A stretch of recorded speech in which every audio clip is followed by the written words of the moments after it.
Bonjour, je suis Dara Jaïdara, je viens du Mali. J'ai une association humanitaire Al-Barka et nous venons en aide aux enfants démunis. Alors aujourd'hui, je vais vous parler de la scolarisation des enfants.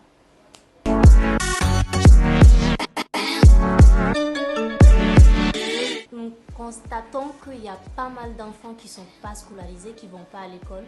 Et il y a plusieurs raisons.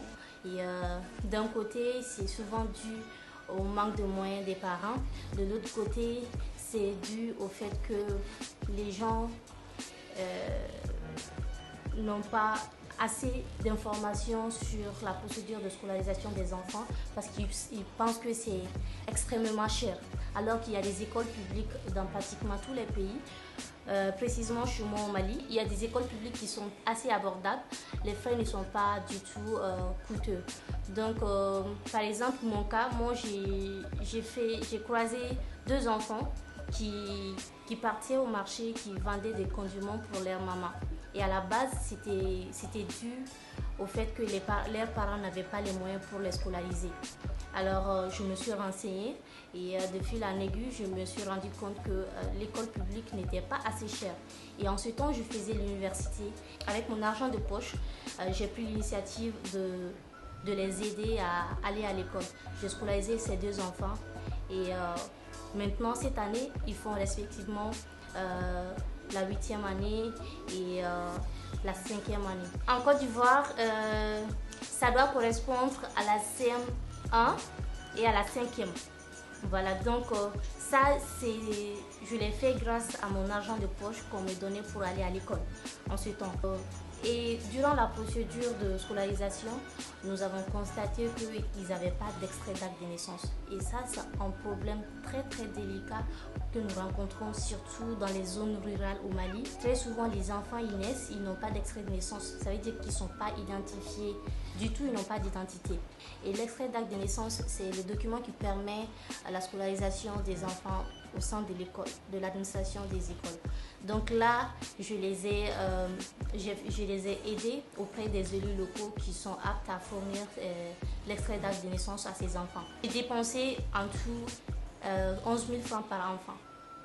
D'abord, la coopérative a payé 1 500 et ensuite, la deuxième année, au fur des années, l'école a initié des tenues parce que c'est une école publique, ils n'avaient pas de tenues scolaires et au fur des années, ils ont inséré ça dans leur système et je contribue à la prise en charge des tenues. Et depuis 8 ans maintenant, je prends en charge ces deux enfants.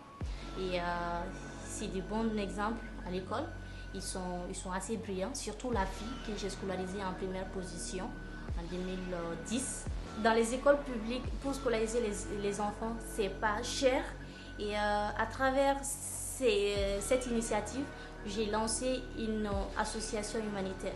Cette année, nous sommes fixés comme objectif d'équiper 2000 enfants de kits scolaires à travers tout le Mali, à travers 10 régions du Mali et les 6 communes du Mali. 2000 enfants ont reçu des kits scolaires à travers une campagne de levée de fonds. Donc pour dire que nous n'avons pas besoin d'avoir des milliards ou des millions afin de contribuer à la scolarisation des enfants, afin de contribuer positivement au développement de notre communauté.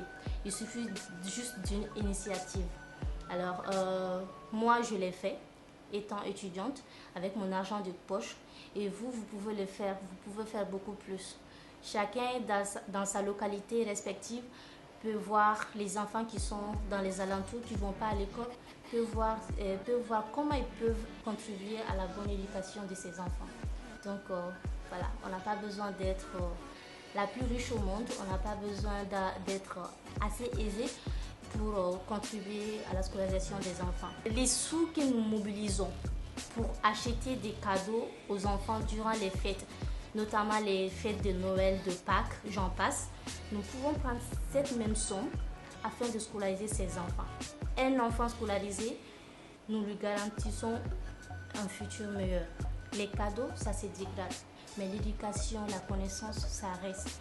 Donc, au lieu de nous précipiter à aller acheter des cadeaux, renseignons-nous si toutefois les enfants qui vont recevoir les cadeaux sont d'abord scolarisés. Après va venir les cadeaux.